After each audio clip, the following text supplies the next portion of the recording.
रूस और यूक्रेन की जंग के बीच हैकर्स ने 27 फरवरी को भाजपा के राष्ट्रीय अध्यक्ष जेपी नड्डा को निशाना बनाया।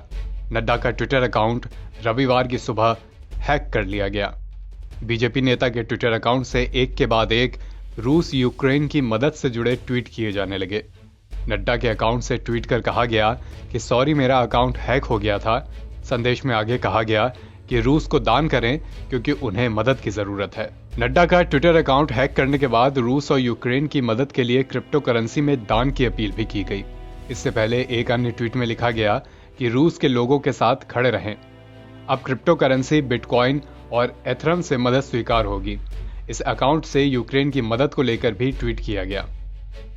जेपी नड्डा का अकाउंट हैक होने के थोड़ी देर बाद यह अकाउंट फिर से रिस्टोर किया गया। इस मामले में इलेक्ट्रॉनिक्स एंड टेक्नोलॉजी मंत्री राजीव चंद्रशेखर ने कहा कि हमें हैकिंग की जानकारी मिली है। सीआरटी यानी कि कंप्यूटर इमरजेंसी रिस्पांस टीम इसकी जांच कर रही है। वहीं इस मामले को लेकर ट्विटर से भी जानकारियां मांगी गई हैं।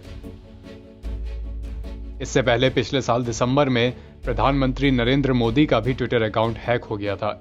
इससे एक ट्वीट किया गया था कि भारत ने आधिकारिक रूप से बिटकॉइन को कानूनी मान्यता दे दी है। पीएमओ ने कहा था कि प्रधानमंत्री नरेंद्र मोदी का ट्विटर हैंडल कुछ देर के लिए हैक कर लिया गया था। मामले को ट्विटर के समक्ष उठाया भी गया था। इसके बाद अकाउंट को तत्काल सुरक्षित कर लिया गया था, रिस्टोर कर लिया गया था। पीएमओ ने कहा था कि अकाउंट के कुछ समय तक हैक रहने के दौरान शेयर किए गए किसी भी ट्वीट को नजरअंदाज किया जाए। बता दें कि पिछले कुछ दिन से रूस और यूक्रेन के बीच जंग चल रही है। रूस ने यूक्रेन पर हमला कर दिया था, जिसके बाद फिलहाल रूसी सेनाएं यूक्रेन के तमाम हिस्सों में दाखिल हो चुकी हैं। रूस का यह भी दावा था कि उसने यूक्रेन पर टोटल एयर कंट्रोल हासिल कर लिया है, यानी यूक्रेन के हवाई क्षेत्र में पूरी तरह से अपना अधिकार स्थापित कर लिया है।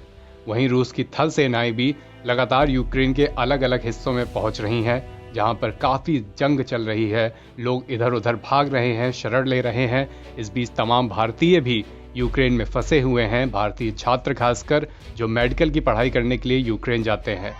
लगातार भारत सरकार इस कोशिश में लगी है कि यूक्रेन में फंसे भारतीयों को देश वापस लाया जा सके। बड़ी संख्या में भारतीयों को वापस लाया भी गया है। जो भारतीय अब भी वहां फंसे हैं, उन्हें लाने के लिए ऑपरेशन जारी है। एनबीटी ऑनलाइन की रिपोर्ट।